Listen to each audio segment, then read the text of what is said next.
السلام علیکم ورحمۃ اللہ وبرکاتہ۔ اللہ کے نبی صلی اللہ علیہ وسلم آخری عشرے میں زیادہ عبادت کا اہتمام کیوں کرتے تھے؟ کیوں عبادات کے اندر اجتہاد کرتے تھے؟ اللہ کے نبی صلی اللہ علیہ وسلم کے بارے میں حضرت عائشہ صدیقہ رضی اللہ تعالیٰ عنہ بیان فرماتی ہے، کان رسول اللہ صلی اللہ علیہ وسلم یجتہد فی العشر الاواخر ما لا یجتہد فی غیرہ۔ آخری عشرے کے اندر جتنی آپ عبادت میں محنت کرتے تھے اتنی محنت دوسرے عشرے میں نہیں کرتے تھے۔ کیوں؟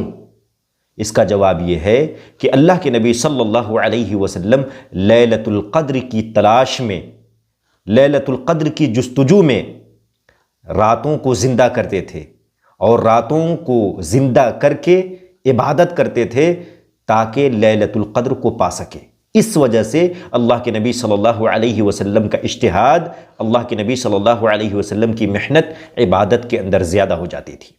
میرے بھائیوں، اگر ہم اور آپ نبی کریم صلی اللہ علیہ وسلم کی سنت کے ماننے والے ہیں اور سنت پر چلنے والے ہیں تو پھر ہماری اور آپ کی ذمہ داری بنتی ہے کہ اللہ کے نبی صلی اللہ علیہ وسلم کے طریقے پر چلتے ہوئے آخری عشرے کے اندر زیادہ سے زیادہ عبادت کریں، تلاوت قرآن کا اہتمام کریں، اللہ سبحانہ و تعالیٰ کو راضی کرنے کی کوشش کریں اور لیلۃ القدر کو پانے کی کوشش کریں۔